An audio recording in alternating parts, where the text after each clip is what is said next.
ओम शांति। आजिर मुरली 27/2/25। पाप दादा मधुबन। मुरलीर सारांश। मिठे बच्चे, प्रकृत सत्संग केवल ज्ञान मार्ग ही होता है। एबे तुमे माने सत् पिता संगरे बसीछ।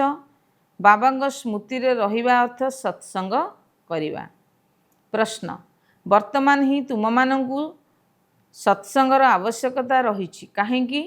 उत्तर, काहेकि ना तम प्रधान आत्मा एकमात्र सत् पिता, सत् शिक्षक, सद्गुरु संग द्वारा ही सत प्रधान अर्थात कलारू गोरा होई पारिबो।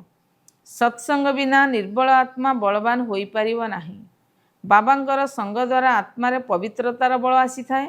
21 जन्म पई तार भेड़ा पारी होई जाई थाए। ओम शांति।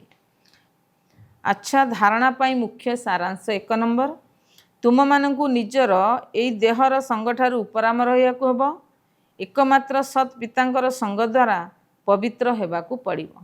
2 नंबर, एही विद्यार्थी जीवन रे चलिबा बुलिबा समय रे मध्य बुद्धि रे ज्ञानर चिंतन चलिबा उचित।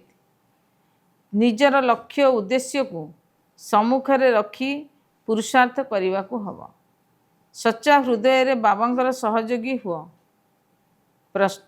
वरदान। आजिर वरदान। अव्यभिचारी एवं निर्विघ्न स्थिति द्वारा प्रथम जन्मर प्रारब्ध प्राप्त करुथिबा समीप एवं समान हुओ। जो पिला माने एठारे दादा बाबांकर गुण एवं संस्कारर पाखापाखी अछंती, सर्व संबंध रे बाबांकर संगर बा समानतार अनुभव करिसेंती, सेई माने ही सेठारे राजकीय कूल रे प्रथम जन्मर पाखापाखी संबंध रे आसीबे। 2 रे, प्रथम जन्म रे सेई माने आसीबे जो माने आरंभ समयरु ए पर्यंत अव्यभिचारी एवं निर्विघ्न रही आछंती। तेबे निर्विघ्नर अर्थ यह नुहे जे आदौ विघ्न आसीब नाही, किंतु विघ्न विनाशक विघ्न उपरे सर्वदा विजयी होई रहिथिबो। एही दुईटी जाक लक्षण जदि आदि ठारू अंत पर्यंत ठीक रहिथिबो, तेबे जाई प्रथम जन्मर साथी रहिबो।